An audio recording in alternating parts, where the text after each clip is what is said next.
Coba deh bayangin sebuah negara di mana diskriminasi itu bukan cuma sekedar omongan atau sikap, tapi jadi hukum, resmi. Di mana warna kulit kamu itu menentukan di mana kamu boleh tinggal, kerja apa, dan bahkan punya hak suara atau enggak. Ini bukan cerita fiksi loh, ini kenyataan pahit dari sebuah sistem yang namanya apartheid. Apartheid itu, kalau diartiin secara harfiah, artinya keterpisahan. Tapi maknanya jauh lebih dalam dari itu. Ini adalah sebuah tatanan yang sengaja dirancang, di mana diskriminasi ras jadi hukum negara. Ibaratnya sebuah mesin raksasa yang dibuat cuma buat satu tujuan, mempertahankan kekuasaan sekelompok kecil orang. Oke, sekarang pertanyaannya, gimana caranya sistem yang begitu menindas ini bisa dibangun dan jadi resmi? Nah, di bagian pertama ini kita akan coba bongkar fondasinya, satu persatu. Yang perlu kita pahami, apartheid ini nggak muncul tiba-tiba. Ini adalah puncak dari sejarah panjang, sejarah kolonialisme, perampasan tanah, dan eksploitasi. Jadi ketika minoritas kulit putih akhirnya pegang kendali penuh, mereka pakai hukum buat meresmikan dominasi mereka. Dan cara mereka melakukannya itu lewat 3 pilar utama. Pertama, semua orang dikotak-kotakin berdasarkan ras, kaku banget aturannya.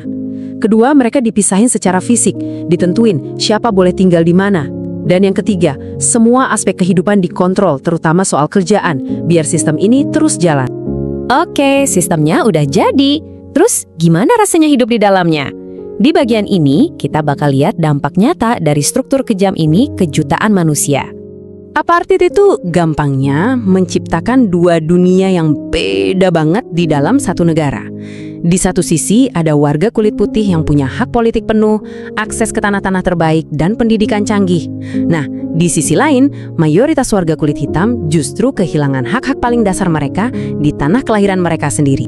Dan skalanya ini gila. Kita nggak ngomongin ribuan orang, tapi jutaan. Bayangin, jutaan orang diusir paksa dari rumah mereka, dipindahin ke daerah-daerah terpencil yang miskin. Semua ini dibungkus dengan istilah penataan sosial. Padahal intinya ya cuma buat mempertahankan dominasi. Sistem ini meresap kemana-mana, sampai pendidikan pun dijadiin senjata. Kurikulum buat anak-anak kulit hitam itu sengaja dirancang bukan buat bikin mereka pintar, tapi buat mencetak tenaga kerja kasar yang nurut. Supaya apa? Ya supaya ketidaksetaraan ini lanjut terus dari generasi ke generasi. Nah, ini dia inti masalah ekonominya.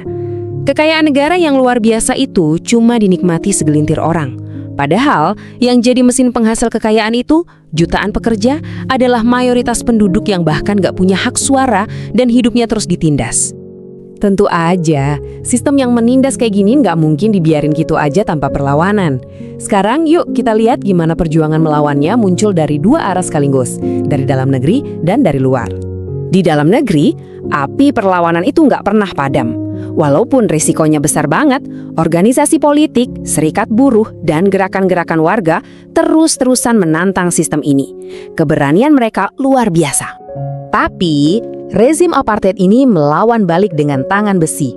Mereka pakai segala cara buat memadamkan perlawanan, bikin hukum darurat, memenjarakan dan mengasingkan para pemimpin pergerakan, dan media dikontrol super ketat biar dunia nggak tahu kebrutalan mereka. Nah, ini yang membawa kita ke front kedua, tekanan dari luar. Dunia internasional akhirnya nggak tinggal diam. Afrika Selatan makin dikucilkan, kena sanksi ekonomi, diboikot di acara olahraga dan budaya, dan dapat kecaman dari seluruh dunia. Kombinasi perlawanan dari dalam yang nggak pernah nyerah dan tekanan dari luar yang makin kuat ini, akhirnya mulai bikin tembok apartheid retak. Sistem yang tadinya kelihatan kokoh banget, sekarang mulai goyah. Jadi, pertanyaan besarnya adalah gimana caranya sebuah sistem yang dibangun di atas kontrol total, yang kelihatannya mustahil digoyah, bisa mulai runtuh? Jawabannya ada di pertemuan 3 kekuatan ini. Perlawanan dari dalam yang terus membara, sanksi ekonomi yang mulai bikin negara lumpuh, dan isolasi diplomatik yang bikin rejim ini kehilangan muka di mata dunia. Jadi, intinya begini, gabungan tekanan dari dalam dan luar itu bikin fondasi sistemnya retak. Pemerintahannya, ekonominya, semua jadi nggak bisa dipertahankan lagi. Ini membawa kita ke bagian terakhir dari cerita kita. Momen di mana satu babak yang sangat kelam akhirnya selesai dan babak baru yang penuh tantangan dimulai. Kalau kita rangkum perjalanannya, polanya jelas banget. Mulai dari sistem apartheid yang dibuat resmi di pertengahan abad ke-20, Terus perlawanan sengit yang makin menjadi-jadi, sampai akhirnya memaksa sistem brutal ini retak dan runtuh.